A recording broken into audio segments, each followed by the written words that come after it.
करि जतन भट कोटिन विकट तन नगर चहु दिस रचहि कहु महिष मानुष धेनु खर अज खल निसाचर बचहि यही लागी तुलसीदास इनकी कथा कछु एक है कही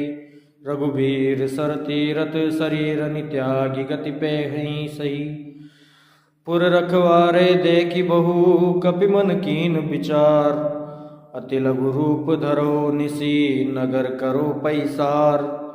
मसक समान रूप कपि धरी लंकई चलऊँ सुमिरि नर हरि नाम लंकिनी एक निश्चरी सो कह चल सिमोहि निंदरी जानहि नहीं मरम सठ मोरा मोर आहार जहाँ लगी चोरा मुटिका एक महाकपि हनि रुधिर बमत धरनी ढन मनी।